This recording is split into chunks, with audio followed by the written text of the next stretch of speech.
নমস্কার বন্ধুরা, আজকে আর একটা রান্না নিয়ে চলে এসেছি। আজকে আমরা বানাচ্ছি গন্ধরাজ কাতলা। গন্ধরাজ কাতলা বানানোর জন্য আমাদের কি কি লাগছে আমরা দেখে নিই। আমি কাতলা মাছ নিয়েছি এখানে 1 2 3 4 5 6 পিস কাতলা মাছ নিয়েছি।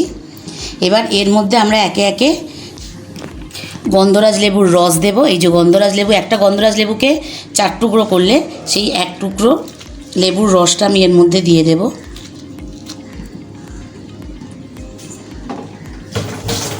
দেব হলুদ, তারপর দেব নুন, পরিমাণ মতো নুন দিয়ে দিলাম। এবার বাটা মশলা, কি কি বাটা মশলা দেব আমরা, পোস্ত, আদা, রসুন, কাঁচা লঙ্কা, এগুলোকে আমরা একসঙ্গে পেস্ট করে এই মাছের মধ্যে দিয়ে মাখিয়ে নেব।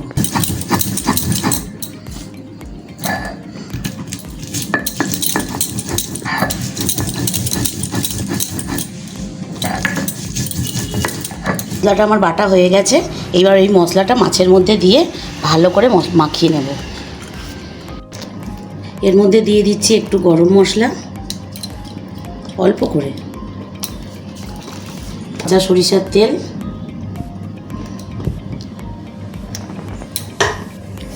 এবার এটাকে ভালো করে মাখিয়ে নেব।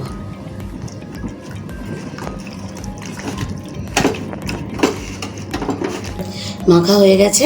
এবার আমি টক দই নিয়েছি। এবার টক দইয়ের মধ্যে একটু সামান্য চিনি মিশিয়ে নেব। যেহেতু টক দই তাই একটু সামান্য চিনি নিয়ে নিলাম। চিনি দিয়ে টক দইটাকে ভালো করে ফেটিয়ে নেব।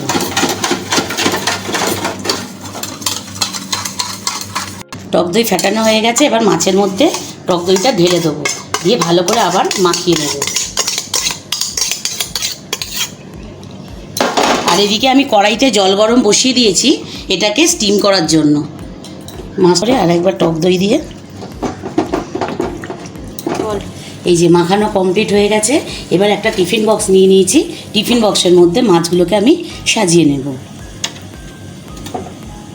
এইভাবে মাছগুলোকে সাজিয়ে নেব ভালো করে।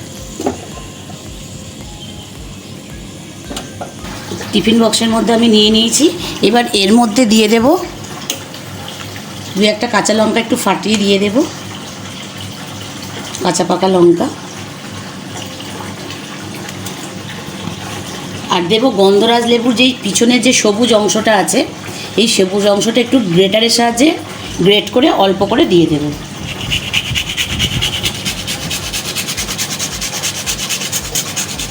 রস দেওয়ার পর যে ছিলকাগুলো ছিল সেটার মধ্যে দিয়েছি। এবার টিফিন বক্সটা আটকে দিলাম। দিয়ে আমি আগে থেকে জল ফুটতে দিয়ে দিয়েছিলাম, সেই স্টিমে দিয়ে রেখেছিলাম, গ্যাসটা অফ করে দিয়েছিলাম। এইবার আমি ঢাকাটা খুলে দেখব কি পজিশন হয়েছে। রেডি হয়ে গেছে আমাদের গন্ধরাজ কাতলা। এবার আমরা সার্ভ করে দেব।